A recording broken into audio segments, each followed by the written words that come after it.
Well, welcome everybody. Thank you for joining us this morning. We'll get the program started, and I'm going to start us off. I want to let me just introduce myself first. I know just about all of you, but maybe not everybody in the audience. I'm Tim Bricker. I'm the president and CEO here at Mercy Gilbert Medical Center, as well as at Chandler Regional Medical Center. And I'm really thrilled to see all you here today. We have a terrific program for you this morning. We have a great panel. I'll introduce our panel members in just a few minutes. You can see the topic on the screen behind me. Implications of the Affordable Care Act, a hot topic really for the last several years. Actually, I'll share with you a little story showing that this has been a hot topic for more than just a couple of years. As I was thinking about the discussion this morning and the presentations that we're going to have, it reminded me of way back in my early career. I had just graduated from college back in, I shouldn't even tell you when. It was 1989, and I majored in public policy and government. And I went to Washington, D.C. I lived in Portland, Oregon. I went to Washington, D.C. I had a 30-day round-trip ticket. I was either going to find a job and work on healthcare policy in Washington, or I was going to go back to the West Coast and do something else. So I hit the streets in Washington, D.C. I really pounded the pavement, and I hounded everybody that I could talk to. And it was, if you rewind in your minds back to the late 80s, it was healthcare reform. That was the hot topic in Washington, D.C. at the time. It was the latter part of the first Bush administration, and it was during the election, and President Clinton was coming into office, not too long after I got there. I ended up getting a job for AARP, the American Association of Retired Persons, and I wrote AARP's plan for national healthcare reform in 1989 and early 1990. So I was looking through the materials for today's discussion. I was thinking about the panel presentation. It's the same thing. I gave this presentation in 1990 to a group of staff members at AARP, helping support their lobbying efforts. So it gave me comfort that I've given this presentation before as I got ready for this morning. It really is remarkable how the topic hasn't changed a great deal. Let me cover a few logistics and housekeeping items for you, and then we'll get into the program. The restrooms are just this way, to my right, to your left, down the hall. So if you go out the door, back toward the elevators, you'll find restrooms right there. Please put your cell phones, your iPhones, whatever you have on stun or vibrate, just to help with peace and quiet and feedback from the microphones. We have a lot of materials for you as well. In the back of the room, on the table, near where most of you came in, there are stacks of information, really good information from a variety of organizations about the healthcare reform law, about implications of healthcare reform. I won't tell you everything that's back there, but we have some information from Dignity Health about what we are doing. Dignity Health is the parent organization for the two hospitals that I oversee. We have information from the Kaiser Family Foundation, an organization that puts out really terrific information about health policy, and there's a fact sheet back there for you. Gamage and Burnham has a list of frequently asked questions about the healthcare reform law. That's a terrific resource, and on and on. There's also, I actually have a copy here. You can't see this, but there's a one-page fact sheet back on the table from Governor Brewer's office that provides, it's really the best, real short version of the governor's proposed Medicaid expansion or access program expansion. So you may want to grab that and take a look at it. And if you have questions or you want additional information, let me know, let other members of the staff know, and we'll be happy to provide more information for you. Two quick introductions and thanks just for the program today. First of all, Suzanne Feaster is with us this morning. She's our Vice President of External Affairs and Government Relations for Dignity Health. Really was one of two people behind setting up this program this morning, so thank you to Suzanne. And if you have any questions or if I get anything wrong, that's the person to ask. And then Julie Graham is here also, who is responsible for public relations and marketing and government relations for the hospitals here in the East Valley. And Julie has had a substantial role in getting the program organized this morning, so I want to thank and acknowledge Julie back there in the back of the room. So here's what we're going to do. I'm going to spend a little bit of time taking you through a few slides, giving sort of a high-level overview of the Affordable Care Act, or the healthcare reform law. And then we'll have each of our distinguished panel members spend a few minutes presenting on various topics related to the act, and then we'll open it up for questions. I would say feel free to raise your hand and interrupt me. I won't be so bold to suggest you interrupt our panel members. I'll let them offer that instead. But feel free to interrupt, ask any questions along the way. We'll take one or two, and then we'll have time at the end for more substantial Q&A. So it's probably fair to say that there's not a public policy issue that has attracted more attention in the last, based on my story, 25 years, but at least the last couple of years, than healthcare reform, with the possible exception of the fiscal cliff. It's a complex topic. It can be awfully confusing, and it's probably fair to say that at the very least, there has been potentially some confusion and maybe some misinformation out there. So I think part of what we hope to do today is to provide some facts and some objective information to help you in whatever role you serve in have a good understanding of what we're facing as a country, as a nation, as a town, as a state, as an industry, from whatever focal point you're viewing this. So that's really what we hope to achieve today. It's also really important specifically for business to understand what's going on, because the Affordable Care Act has significant implications for businesses of all size, obviously. And so I think there's probably a little bit of a bent toward information helpful to business. Let me just ask, again, I know many of you, but from raise of hands, how many of you here either work in or are representing small employers, let's say businesses with fewer than 50 employees? Yeah, quite a few. So that's great. We'll have some good information. Let me do a couple more introductions, and then I'll get into the slides. We have at least 2 elected officials with us here this morning. We may have more that I didn't see walk in, but over on your right, on the right side of the room, we have 2 of our town councilmen from Gilbert. We've got Councilman Eddie Cook here with us today, and we have Councilman Jerry Taylor here with us today, so welcome. I also see Patrick, our town manager, Patrick Banger, wandered in, so welcome to the 3 of you. We're really glad to have you here this morning. All right, my presentation is moving ahead. Let's see, where's my clicker? Here it is, got it. Okay, so quick, short presentation, and then I will introduce our distinguished panel members here. So just a little bit of background. Why did we pursue healthcare reform? This is where I was thinking this is the same story as it was 25 years ago. The status quo was unsustainable. We were saying that back in the late 80s and the early 90s. The status quo in healthcare in this country is unsustainable. We have still about 50 million people without health insurance in this country. The cost of employer-based health insurance, which is where most people get their insurance in this country, now totals over a quarter of the average family's income in this country. So as we all know, very, very expensive, and the costs continue to go up and up. The Medicare program, the program for the elderly and disabled in the country, government-funded insurance, at this point is estimated to go broke in 4 years, based on objective analysis. What we call there's an enormous cost shift within the healthcare system, what we call a cost shift. $90 billion annually. What that basically means, from my perspective as somebody that runs hospitals, is government-funded healthcare programs like Medicare and Medicaid, they don't cover the full costs of what it costs us to provide care. Instead, and as a result, what we do is we shift those costs over to private insurance and to those of you that work and that run businesses. So there's a essentially $90 billion subsidy from the private sector to government-funded health insurance to help us in this business balance our books. We are experiencing ever-increasing charity care and uncompensated care, because when folks come to the hospital, whether or not they have insurance, we are required to treat them. And as a result, hospitals and physicians across the country are experiencing significant increases in uncompensated care and charity care. We have a very fragmented healthcare system, and any of you that have used it probably have had that experience. We have doctors and hospitals that kind of work in silos. We have tended to work independently of one another. The way that we are paid within this business is such that we get essentially paid for everything that we do, and we don't necessarily have an incentive to work together. So if you come to a doctor and you have some tests, the physician gets paid for those tests. If you come to the hospital, we do what we do, we get paid for whatever we do, and there's really not a lot of financial incentive or other incentive for us to work together and coordinate care across a pretty complicated system. So that whole set of dynamics drives up costs.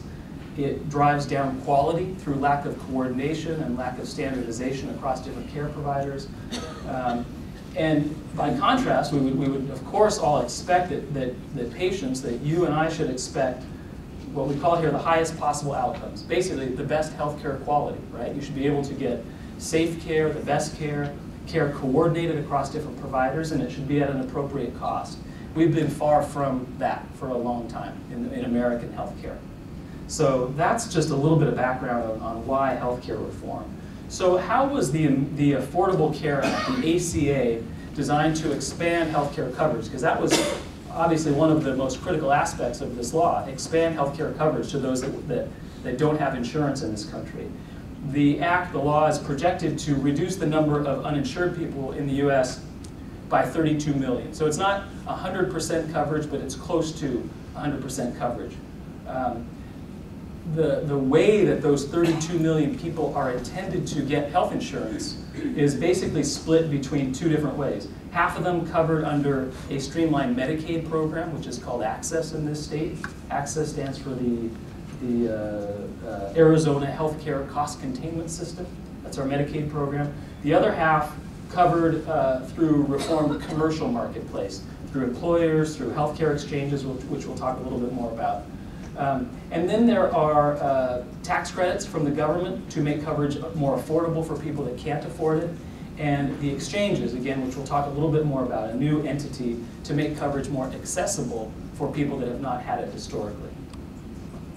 So this little pie chart I find interesting. It shows you how the expanded coverage breaks down for the 32 million people who are intended to be newly covered under the Affordable Care Act. What's interesting about this is some have the impression that there is a significant new government involvement. You hear language around government takeover or significant government-provided health care. This shows you that over half of the new coverage under the Affordable Care Act for folks that didn't have insurance in the past comes through employers. So really this is in large part a continuation of our traditional employer-based health insurance system in this country. You can then see the breakdown. The next largest piece of the pie comes from Medicaid and CHIP, which is the Children's Health Insurance Program at the state level, and then the exchanges, non-group individual and other insurance, and then 23 million people are projected still to be uninsured even after the law goes fully into effect. So this is Tim Bricker's top 10 list for today. The 10 key elements of the Affordable Care Act. This is intended to hit the highlights, and then our panel members will speak in greater detail to various elements. So here are the top 10 key elements of the Affordable Care Act. First, there are a lot of insurance reforms in the law, and here are a few. No lifetime benefit limits and no annual limits on coverage. So traditionally, we would have a set lifetime limit, $1 million, $2 million on total benefits. Under the Affordable Care Act, there are no more lifetime benefit limits and no annual limits on your and your family's coverage. Number two, health insurance coverage cannot be denied based on health status. So if you're sick, you can still get health insurance coverage, whereas in the past, coverage could be denied based on health status. Number three, dependent adult children can stay on their parents' health policy until age 26. That's gone into effect. Again, show of hands, how many of you or your kids have benefited from that change in the health insurance law? I see a few. Good. Number four, no insurance coverage exclusions for pre-existing conditions beginning next year, 2014. So you can't be excluded for pre-existing conditions. Number five, an item that obviously has received probably most attention as the law passed, mandated insurance coverage. So essentially, everybody is required in this country to have, I'm sorry, I jumped ahead, mandates coverage of preventive care. The Affordable Care Act mandates that as part of a standard benefit package within health insurance that preventive care is covered. I'll get to the individual mandate in just a minute.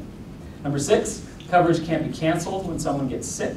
Number seven, the Act limits insurance companies' ability to set premiums based on health status and other factors. So in the past, your rate, your health insurance premium, could be influenced by various factors such as your age, your illness status, your gender.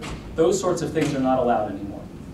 Number 8, the Act creates a new marketplace called an insurance exchange, which we'll talk more about, to help people find and purchase insurance. And number 9, it provides subsidies to help people buy insurance through the exchanges. And the availability of subsidies is tied to various percentages of the federal poverty level, so those that need help can get some subsidy. And then finally, here it is, the individual mandate. The law requires all Americans to have health insurance through one form or another. So there's my top 10 list for the day. The 10 key elements of the Affordable Care Act. What about your coverage today? If you have health care coverage today, will that change? How will that change? Most individuals that have health insurance coverage through their employers won't see substantial changes under the health care reform law. Although the bill does include incentives for employers to provide coverage and continue to provide that coverage. So if you're insured through your employer today, you should not expect to see substantial change in that situation. Individuals who buy their own insurance, not through an employer, may be eligible for coverage through these exchanges that we'll talk about, and you may qualify for tax credits to help purchase coverage depending on your income level. What about for employers? This is a little bit of a interesting fact here, and we won't get into too much detail, and members of the panel can answer more questions. Large employers, there are incentives within the Affordable Care Act for large insurers and small insurers to continue to provide, or to provide anew coverage for their employees. So businesses with 50 or more employees, in the Act defined as large employers, businesses with 50 or more employees will actually receive a fine, will be fined if their employees purchase health care coverage through the exchange and receive some sort of subsidy from the government to do that. So it's a financial incentive for employers to provide adequate coverage for their employees. Small businesses are eligible for subsidies to offer insurance and will have access to purchase that insurance through these exchanges. So there are some differences between how the law impacts large employers and small employers. But really what it means is that there are incentives built into the law, strong financial incentives, to continue with the employer-based health insurance model that we have in this country today. Medicare, how will Medicare change? Individuals that currently have traditional Medicare coverage should not see much change. There will be some additional benefits, however, such as free preventive screenings, such as colonoscopies, mammograms. You could come to Mercy Gilbert and receive those services. A free annual physical or wellness visit, and discounts for brand name prescription drugs. Individuals that have Medicare Advantage plans may see some changes. Again, I won't get into the details. If you have questions, we on the panel later can talk about what those changes are.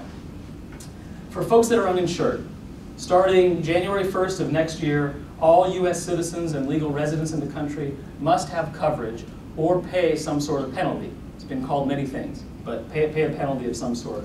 Eligibility for Medicaid is expanded to low-income individuals. Again, depending on what the income level is as a percentage of the federal poverty level. Uninsured individuals that are above eligibility for Medicaid have access to purchase coverage through the healthcare exchange. And then, again, subsidies will be available depending on your income level to help individuals buy private insurance. Financing reform. How will the expanded coverage be paid for? Several new ways. There are spending cuts, and there is new revenue tied within the Affordable Care Act. These spending cuts that you see affect us, affect me, affect the healthcare industry primarily. Those of us that are doctors and hospitals and other providers of care. Savings from Medicare Advantage and Medicaid, so reductions to funding for the Medicare Advantage program and the Medicaid program, and then reductions in savings from payments to hospitals serving the poor. So essentially reimbursement reductions to hospitals and other providers under the Medicaid program. And then there are a series of new taxes and fees that generate new revenue to help fund expanded coverage. And you can see those here. Excise taxes, the 10% levy on indoor tanning services. I actually saw that as what I hope is a cost shift from other states to the state of Arizona, because hopefully we're not accessing a lot of indoor tanning services. 3.8% tax on unearned income, interest and dividends, and other revenue sources. So what about the state of Arizona? There are some key decisions that have faced the state of Arizona. One, do we have a state-run health insurance exchange, or do we allow the federal government to run the insurance exchange for the state of Arizona? And as you probably know, Governor Brewer elected to have the federal government run the exchange for the state of Arizona. And then the second decision point, whether to expand Medicaid coverage.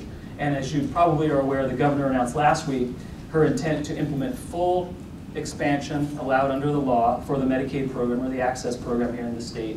Arizona voters have voted a couple of times for expanded Medicaid coverage, and we can get more into that with Dawn. And this full expansion of the Medicaid program is the only way that we can get full federal financial support. In other words, as we fund our Medicaid program in the state, the way the program works is we can draw down money from the federal government to match and exceed the money that we put into it as a state. So by fully funding our Medicaid program and Medicaid expansion, we draw down as much federal money as we can under the Affordable Care Act. Makes good economic sense for the state. Healthcare providers.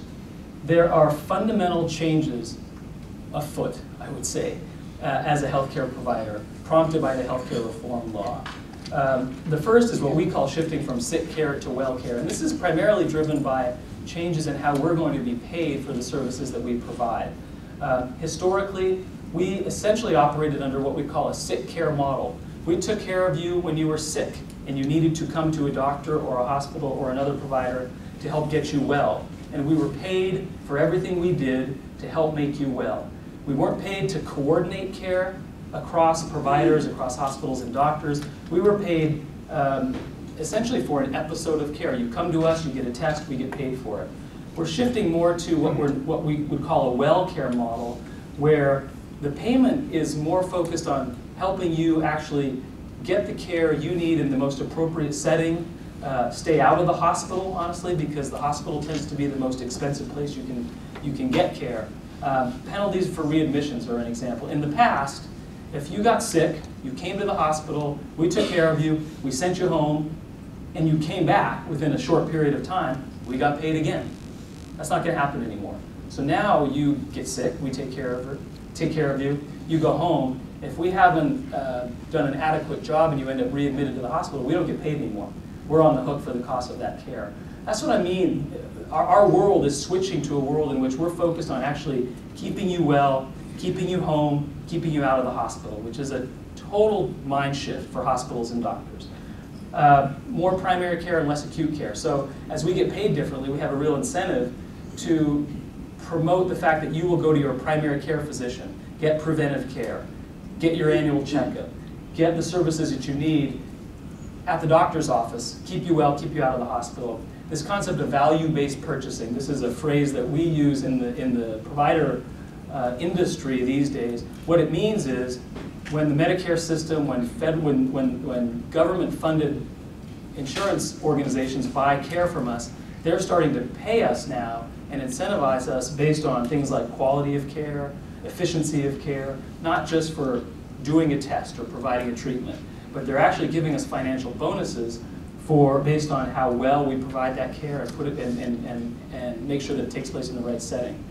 Value-based purchasing. Purchasing healthcare based on value rather than for just doing a test or doing a procedure. We also have financial incentives to collaborate among doctors and hospitals, things like bundled payments, accountable care organizations. These are new ways of incentivizing doctors and hospitals to work together to make sure that if you need care in a doctor's office or if you need access to primary care, we all are working together and we get financial payment from Medicare and Medicaid to coordinate your care rather than on an episodic basis based on just your bouncing around the healthcare system. Incentives to innovate. There are a lot of dollars within the Affordable Care Act, grants to try new models of care, to keep you well, to keep you out of the hospital. One great example is the medical home model. We have a group of primary care physicians within Dignity Health called the St. Joe's Primary Care Group. In early 2011, this group participated in a grant called the Medical Home Program. Basically what that means is there are financial incentives afforded to these physicians to keep their patients well, to manage their use of high-cost services like the emergency room in hospitals, keep them out of the hospitals. And we saw dramatic results in that medical home model, on the order of 19–20% reductions in emergency room visits, significant reductions in hospitalization. So folks stayed well, they stayed out of the hospital, they got care in the most appropriate setting. That's the kind of incentive that's built into the Affordable Care Act.